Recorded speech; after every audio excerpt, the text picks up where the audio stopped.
ഇന്ന് എന്റെ ജീവിതത്തിൽ ഒരിക്കലും മറക്കാനാവാത്ത ദിവസമാണ്. ഒരു പൂമ്പാറ്റയെ പോലെ പാറി നടന്ന എന്റെ ചിറക് അറ്റുപോയ ദിവസം. എന്റെ ജീവിതത്തിലെ എല്ലാ സന്തോഷങ്ങളും സ്വപ്നങ്ങളും പ്രതീക്ഷകളും എല്ലാം മങ്ങി മങ്ങി തുടങ്ങിയ ദിവസത്തിന്റെ തുടക്കമാണ് ഇന്ന്.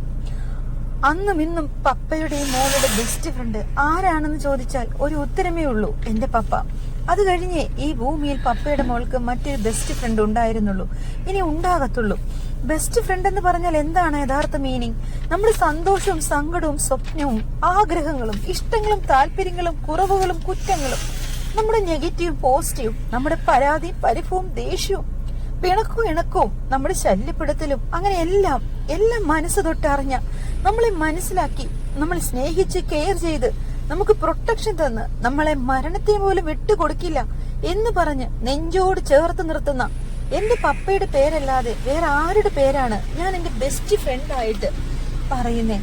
മക്കളെ ജീവന തുല്യം സ്നേഹിക്കുന്ന, ഒരു ബുദ്ധിമുട്ടും അറിയിക്കാതെ കഷ്ടപ്പെട്ട് വിഷമങ്ങളും ബുദ്ധിമുട്ടുകളും ഒന്നും സ്വന്തം മക്കളെ അറിയിക്കാതെ, ഒരു ഉറുമ്പ് പോലും കടിക്കാൻ സമ്മതിക്കാതെ, അതുപോലും ചങ്ക് പൊട്ടുന്ന വേദനയാകുന്ന ഒരു അച്ഛനും അമ്മയുമായിരുന്നു എന്റെ പപ്പയും മമ്മിയും.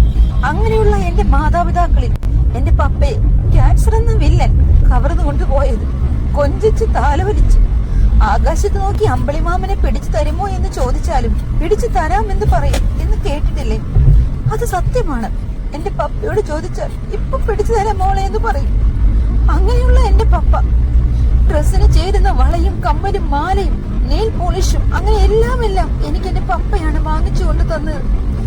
എന്റെ പപ്പയുടെ രാജകുമാരിയായിരുന്നു ഈ മോള്.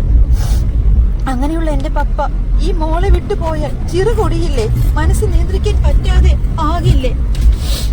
എത്ര ജന്മം ഉണ്ടായാലും എന്തൊക്കെ സന്തോഷങ്ങളും നേട്ടങ്ങളും ഉണ്ടായാലും വന്നാലും എന്റെ പപ്പയുടെ സ്ഥാനത്ത് എനിക്ക് പകരം വെക്കാൻ ഈ ലോകത്ത് ആരുമില്ല, ഇനി ഒരിക്കലും ഉണ്ടാകത്തുമില്ല. അതായിരുന്നു എന്റെ പപ്പ. സ്നേഹിച്ച് കൊതി തീരും മുമ്പേ പപ്പ എന്ന് വിളിച്ച് പുറകെ നടന്ന് പപ്പയുടെ കൊച്ചേ എന്ന് വിളി കേട്ട് കൊതി തീരും മുമ്പേ അസൂയ സഹിക്കാൻ വയ്യാതെ എന്റെ പപ്പയെ മരണം എടുത്തുകൊണ്ടുപോയി. അങ്ങനെ ഒരു പപ്പയുടെ മോളാണ് ഈ ഞാൻ. വളരെ ചെറുപ്രായത്തിൽ തന്നെ എനിക്ക് എന്റെ പപ്പയെ നഷ്ടപ്പെട്ടു.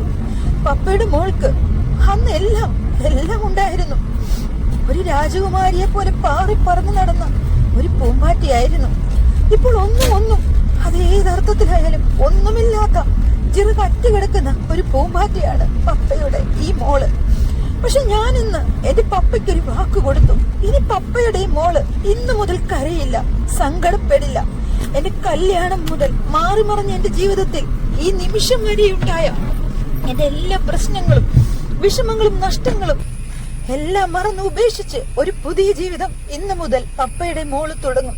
എന്റെ പപ്പ ആഗ്രഹിച്ച രീതിയിൽ ഈ മോളാകും എന്നെന്റെ പപ്പയ്ക്ക് വാക്ക് കൊടുത്തുകൊണ്ട് എപ്പോഴും സന്തോഷത്തോടെ നല്ല സുന്ദരിയായിട്ട് ഒരുങ്ങി നല്ല മിടുക്കിയായിട്ട് ഇരിക്കാൻ ആഗ്രഹിച്ചിരുന്ന പപ്പയുടെ മോള് റെഡിയായി.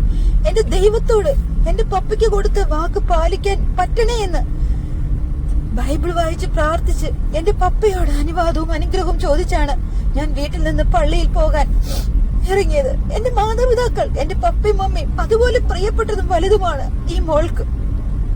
എന്റെ പപ്പയ്ക്ക് ഞാൻ ഇന്ന് കൊടുത്ത വാക്ക് പാലിക്കാൻ പറ്റണമേ എന്ന് നിങ്ങൾ ഓരോരുത്തരും പ്രാർത്ഥിക്കണം. നമ്മുടെ മാതാപിതാക്കൾ നമുക്ക് എത്ര വലുതാണ്, എത്ര പ്രിയപ്പെട്ടതാണെന്ന് അറിയൂ. അവരെ ഒരു കാരണവശാലും ഒരു വാക്കുകൊണ്ട് പോലും വേദനിപ്പിക്കരുതേ.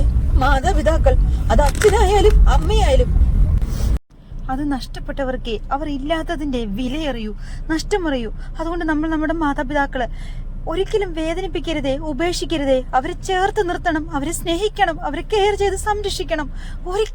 ഒരിക്കലും നമ്മുടെ മാതാപിതാക്കളെ വേദനിപ്പിക്കരുത്. ഇതിനൊരു അപേക്ഷയാണ്. നമ്മുടെ മാതാപിതാക്കൾ നമുക്ക് അത്ര പ്രിയപ്പെട്ടവരാണ്, അത്ര വലുതാണ്.